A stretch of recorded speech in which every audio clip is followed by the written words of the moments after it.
مصطفیٰ جان رحمان پہ لاکھوں سلام۔ بسم اللہ الرحمن الرحیم۔ السلام علیکم ورحمۃ اللہ وبرکاتہ۔ تمام ادارے تحقیقات امام اعظم یوٹیوب چینل کے سامعین کو اور ناظرین کو بہت بہت سلام پیش کرتا ہوں، اور آپ کا شکریہ ادا کرتا ہوں کہ آپ ہمارے اس پروگرام تذکرہ قادریہ رضویہ برکاتیہ کو ہمیشہ ماشاءاللہ آپ دیکھ بھی رہے، سبسکرائب بھی کر رہے، پسند بھی فرما رہے۔ آج ہم جس سے ذکر کر رہے ہیں وہ سلسلہ برکاتیہ جس سے منسوب ہے وہ شیخ یعنی شاہ برکت اللہ رضی اللہ تعالیٰ عنہ، جو مہارا شریف کے اندر آرام فرما رہے ہیں، اور بلگرام سے آپ کا تعلق تھا، اور ہمارے طریقت کے 33ویں امام طریقت، تو جن سے یہ منسوب ہے قادریہ کے بعد برکاتیہ سلسلہ، اس کے یہ پیشوا اور پہلے یہ شیخ طریقت۔ تو برکاتیہ جب ہم کہتے ہیں نا، تو اسی وجہ سے کہتے ہیں کہ شاہ برکت اللہ رضی اللہ عنہ نے جب شاہ فضل اللہ بلگرامی سے بیعت و خلافت حاصل کی تھی، اس کے بعد آپ نے سلسلے کو مہارا شریف میں آ کر جاری کیا۔ تو اب یہ مہارا بھی کہلاتے ہیں سلسلے کے، اور یہ یہاں پر انہوں نے سلسلہ شروع کیا تھا۔ آپ سلطان المناظرین، سید المتکلمین، سلطان العاشقین، قدر الواصلین، صاحب البرکات اور بانی سلسلہ قادریہ برکاتیہ۔ اللہم صلی وسلم وبارک علیہ وعلیہم وعلی المولا سید شاہ برکت اللہ رضی اللہ تعالیٰ عنہ۔ دین دنیا کی مجھے برکات دے برکات سے، اعلیٰ حضرت نے ان کی برکات کو اپنا وہ بنایا یہاں پر وسیلہ، کہ دین دنیا کی مجھے برکات دے برکات سے، عشق حق دے، عشق یہ عشق انتما کے بعد۔ شاہ برکات اے ابو البرکات اے سلطان جود، شاہ برکات اے ابو البرکات اے سلطان جود، بارک اللہ اے مبارک بادشاہ امداد۔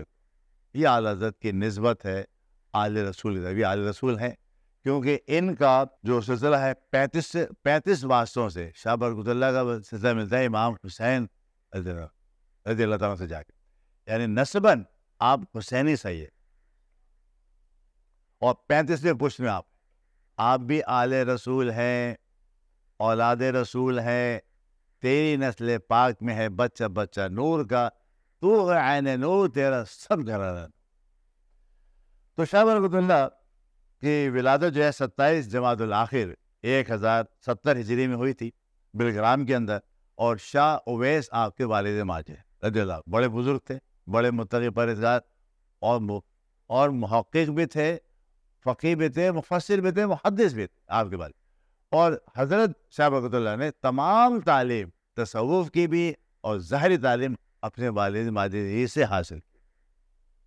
پھر والد ماجد کہنے پر آپ گئے تھے بلگرام شریف، اور وہاں جا کر مولانا فضل اللہ بلگرامی رضی اللہ تعالیٰ جو ہمارے 32ویں شیخ طریقت تھے، ان سے جا کر آپ نے خلافت حاصل کی، ان کی صحبت اختیار کی، ان سے فیض بھی حاصل کیا، ان سے فیض و برکات بھی حاصل کی۔ تو آپ نے جب اپنا تمام مکمل کر لیا، اپنا تمام تعلیم، بس یاد رکھیے ہمارے کوئی بھی شیخ ایسا نہیں جس نے دینی تعلیم مکمل حاصل نہ کی ہو۔ اگر میں نے کہیں نہیں بھی بتایا ہے تو اس کے معنی یہ نہیں ہے کہ وہ عالم دین نہیں تھے۔ ہر ہمارا طریقہ شیخ طریقہ جو ہے وہ عالم دین ایسا نہیں تھا جیسے آج کل کے عالم دین آپ کہہ، نہیں، وہ تو تمام حدیث، تمام تفسیر، تمام فقہ کے مکمل عامل ہوا کرتے، ایسے عالم۔ تو آپ نے اپنے والد سے ساری چیزیں حاصل کر لیں، اور حاصل کرنے کے بعد آپ کے والد نے بھی آپ کو تمام سلاسل کے اندر اجازت دی، لیکن پھر آپ چلے گئے تقریباً شاہ فضل اللہ کے پاس، اور وہاں جا کے آپ نے حاصل کی، اور وہاں سے بھی خلافت حاصل کی، اور آپ نے سلسلہ اپنے والد کے بجائے شاہ فضل اللہ کا چلا ہے۔ تو ہمارے سلسلے کے اندر ضروری کہ باپ بیٹا چل رہا ہو، یہ باپ بیٹے بھی آ جاتے ہیں، لیکن یہ جو ہے اپنا سلسلہ والد کے چلاتے، بلکہ شاہ فضل اللہ رضی اللہ تعالیٰ عنہ جو بلگرام کے تھے ان کا سلسلہ چلاتے۔ آپ کو بڑا مقام حاصل ہے آپ کی۔ پھر بتاؤں کہ اگر ان کی باتیں جو سیرت کی ہیں تو وہ بس ایسا لگتا ہے کہ ہم صرف کتابی باتیں کریں، لیکن انہوں نے جناب 26 سال مسلسل روزے رکھے، اور افطار ایک کھجور سے کرتے، ظہر تا اثر تلاوت قرآن کرتے، فجر تا اشراق اوراد وظائف کرتے، اور چاند سے لے کر ظہر تک طلبہ کو تعلیم دے، اور رات کو اللہ کی یاد میں مصروف۔ یہ تھے آپ کے 24 گھنٹے کا مشغلہ۔ اور ہمارے پاس ایسے افراد کہاں ملتے ہیں؟ ہوں گے ضرور، ایسا نہیں کہ نہیں، لیکن بہت تلاش کے بعد ملیں گے، اور اگر کوئی مل جائے تو اس کی صحبت ضرور اختیار کیجیے، اس لیے کہ یہ نظروں سے جو پلاتے ہیں نا، وہ گلاس سے نہیں پلایا جا سکتا۔ خیر، تو یہ بھی ماشاءاللہ اس مقام پر پہنچ گئے تھے، اور آپ کو مقام کا حال یہ تھا آپ کی تقویٰ طہارت کے باعث کہ آپ نے جاگتے ہوئے ایک موقع پر نبی کریم صلی اللہ علیہ وسلم اور سیدنا غوث اعظم کو ایک ساتھ خواب میں دیکھا، اور دوسرا حضور علیہ السلام نے فرمایا تھا کہ اے برکت اللہ، آپ اپنا ڈیرا جو ہے یہاں پر معراج شریف میں رکھا۔ ان کے کہنے پر خواب میں نہیں تھا، جاگتے ہوئے دیکھا ہے۔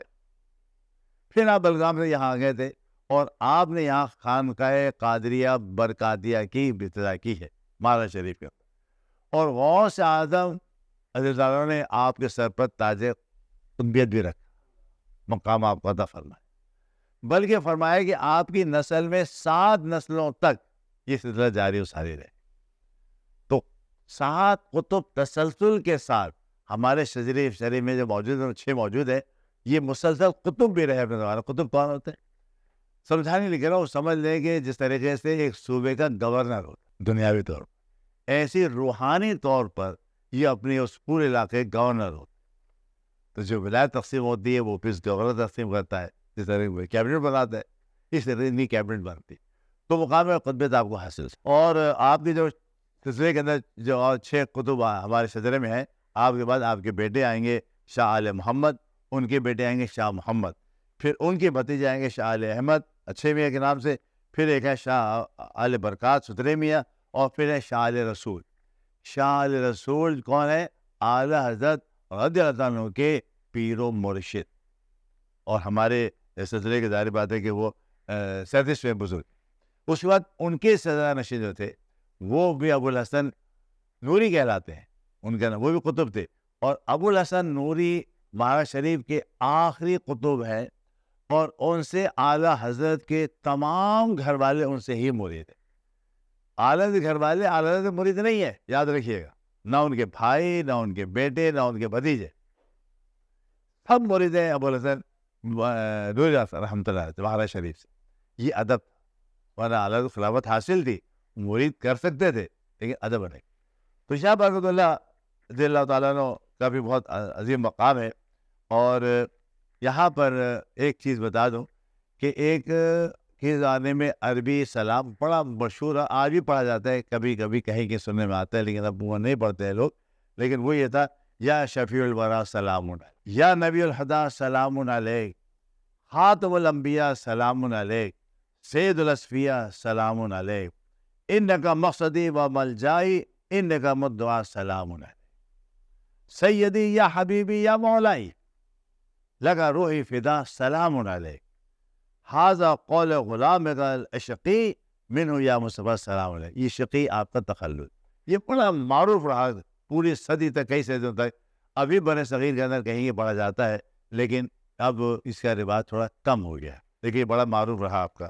تو اللہ رب العزت نے آپ کو بڑا مقام عطا فرمایا، اور آپ کی نام کی جو برکت اللہ ہے، اس سے اتنی برکتیں حاصل ہو رہی ہے دنیا میں آج تک، کہ پچھلے 200 برس سے جہاں شاہ برکت اللہ کے نام پر کوئی نام رکھا جاتا ہے برکاتی کے حوالے سے، وہاں اللہ کا فضل ہی فضل نظر آتا ہے۔ آج بھی بہت سارے ادارے برکاتی کے نام سے قائم ہیں، اور وہاں کی آپ برکات جا کے خود دیکھ سکتے ہیں۔ تو یہ نام کی نسبت بڑی اہم ہوتی۔ آپ کے کئی خلفاء تھے، 14 خلفاء رہے، لیکن جو سب سے اہم خلیفہ تھے شاہ آل محمد، آپ کے صاحبزادے تھے، اسے سلسلہ جو ہمارا جاری و ساری ہے۔ اور آپ کے صرف 2 میں اقوال زرعی پیش کر رہا ہوں، آپ کی نظر کر رہا ہوں، تاکہ اگر ہم اس پر ہی عمل کر لیں تو ہمارے لیے کتنا اچھا ہو۔ فرماتے ہیں، اپنے مقاصد کے حصول کے لیے حاکم کی طرف رجوع نہ، آپ کو مقصد ہے اللہ کی طرف دیکھو، اللہ سے حاجت مانگو، دنیا دار کے پاس جاتے ہو، منع۔ تو یہ اہل سنت تو کبھی گئے ہی نہیں. اب اگر ہمارے آج کے مشائخ اور علماء جاتے ہیں اہل سربت کے پاس ان دروازوں پر، یہ ان کی مرضی ہے. ہمارے اہل سنت نے یہ کبھی نہیں. بڑے سے بڑے امیر کبیر کوئی بھی ہو وہ ان کے در پر آتا تھا. یہ وہ ہوتے ہیں جو گردن پکڑ سکتے ہیں. گردن نہیں پکڑیں گے کہ جب آپ اپنے جگہ پر. اگر ان کی جگہ آگے آپ نے کچھ مانگ لیا تو پھر آپ کی ویلیو ختم. پھر فرماتے ہیں کہ ان لوگوں سے ملے جن کا ظاہر و باطن دیانت سے آراستہ. اگر آپ جانتے ہیں کہ رشوتی ہے اسے کیوں ملتے ہیں؟ اگر آپ جانتے ہیں کہ ڈاکہ زنی کرتا ہے اسے کیوں ملتے ہیں؟ آپ جانتے ہیں یہ حرام کماتا ہے کیوں ملتے ہیں؟ آپ جانتے ہیں رشوت کماتا ہے کیوں اسے ملتے ہیں؟ ان سے نہ بھائی، کیوں ان کے جیب میں جب حرام جا رہا ہے تو ان کے پیٹ میں حرام جا رہا ہے. جب آپ گھر جائیں گے وہی حرام پیسہ وہ کھلائیں. اس لیے فرمایا کہ ان کے پاس بچ جائے کرو جن کے پاس دیانت نہیں ہے. اگر ہمیں ان باتوں پر عمل کا موقع مل جائے اور عمل کر لیں تو اللہ تعالیٰ ہماری بھی تقدیر بدل سکتا ہے. اللہ تعالیٰ ہم سب کو شریعت پر توفیق عطا فرمائے. اور وہ مشائخ چاہے اس زمانے کے ہوں جو شریعت پر چلتے ہیں، اللہ تعالیٰ ہمیں ان کی صحبت اور تقلید نصیب فرمائے. وما علینا الا البلاغ المبین.